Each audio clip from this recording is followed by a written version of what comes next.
Hello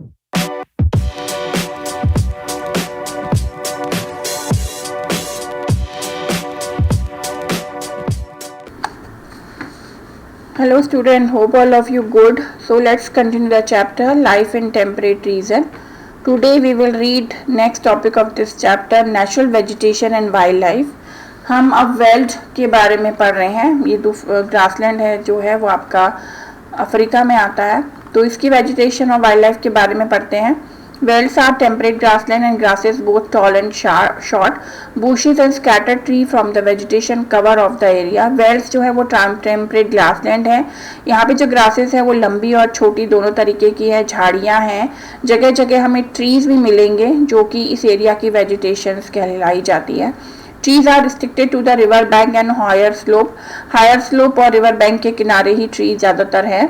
Wildlife include lion, leopard, cheetah, giraffe, springbok, etc. But their numbers are dwindling because of the reckless hunting and poaching.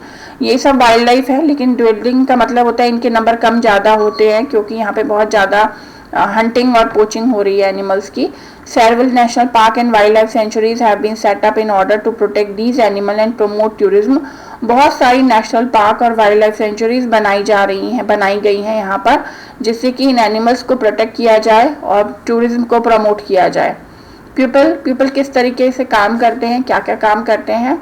Chief occupation है जो यहाँ के लोगों का वो animal rearing and mining है. Animal rearing और mining का काम करते हैं.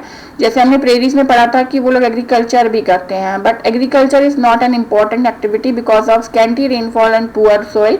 लेकिन वहाँ की सोइल फर्टाइल थी प्रेरीज की, यहाँ की जो सोइल है वो फर्टाइल नहीं है, इसलिए रेनफॉल भी कम होता है. तो इसलिए एग्रीकल्चर मेन ऑक्यूपेशन नहीं है. मेन ऑक्यूपेशन वेल्ड्स के लोगों का एनिमल रेयरिंग और माइनिंग है. उसके अलावा wherever soil is fertile with rainfall sufficient, crops like maize, wheat, barley, oats and potatoes are grown. Certain cash crop like tobacco, sugarcane and cotton are also grow. जहाँ पे soil fertile है वहाँ पे जहाँ पे rainfall sufficient होता है वहाँ पे maize, wheat और barley और oats और potato की फसल बोई जाती है. बहुत सारी cash crop यानी जिनसे अर्निंग की जाती है उसमें tobacco, sugarcane और cotton है. Animal rearing जो है वो important occupation है यहाँ पर. Wild sheep are reared in the cooler and drier region. Cattle rearing is practiced in warmer and wetter area in the eastern part. Sheep जो है वो रेयर की जाती है कूलर या जो ठंडे एरिया है और सूखे एरिया है वहाँ पे. उसके अलावा वार्मर वेटर एरिया जो ईस्टर्न पार्ट में है वहाँ पे भी कैटल रेयरिंग होती है. Sheep are reared for wool. Sheep को ऊन के लिए पाला जाता है. Merino and angora are two good breed of sheep that yield high variety of wool. Merino और अंगोरा टू ब्रीड्स हैं, जातियां हैं शिप की, भेड़ों की, जिनसे हाई क्वालिटी का वूल यानी ऊन प्राप्त होता है.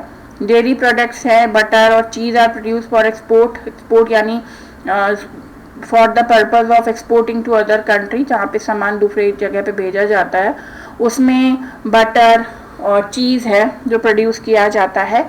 Meat and leather are also obtain from the cattle और रेयर है. जो जिन कैटल्स को ये लोग पालते हैं उनसे मीट और लेदर भी ऑब्टेन करते हैं. The velds have rich reserve of gold. Velds grassland में बहुत सारे गोल्ड के रिजर्व्स हैं. मतलब बहुत सारे यूरेनियम, डायमंड, कोयल और आयरन ओर की खाने हैं. While Johannesburg is famous for as the gold capital of the world. जैसे कि जोहान्सबर्ग जो है वो वर्ल्ड की गोल्ड कैपिटल कही जाती है, वो यही है. Kimberley is famous for the diamond mines. Kimberley जो है वो यहाँ पे हीरो की खाने हैं. Several mineral-based industry like iron, steel, metal products, machinery, railway equipment and diamond industry have come up in this region. ये सब इंडस्ट्रियाँ इस रीजन में आ गई हैं. Certain agro-based industries of the region are woolen, textile, food processing, dairy and leather products. जैसे अभी हमने बताया कि हाई क्वालिटी का मेरिनो और अंगोरा जो भेड़ है यहाँ मिलती है, जिससे ये लोग वूल प्रोड्यूस करते हैं.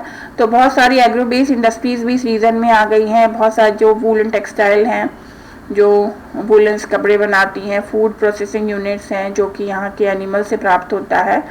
The presence of industries has promoted excellent network of road and railway. और जब इतनी सारी इंडस्ट्रीज आ गई तो इनके आने से जो रोड और रेलवे का नेटवर्क भी बहुत प्रमोट हो चुका है.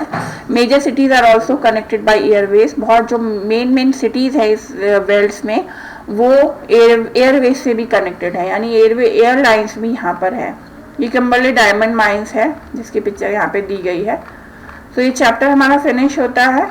आप सब पूरे चैप्टर को दोबारा से सुन सकते हैं इसी चैनल में, और भी इसकी वीडियो मैंने सेंड करी है इस चैप्टर की। सो आप उनको पढ़ के अपने अच्छे से आप इसको रिवाइज कीजिए। थैंक्स।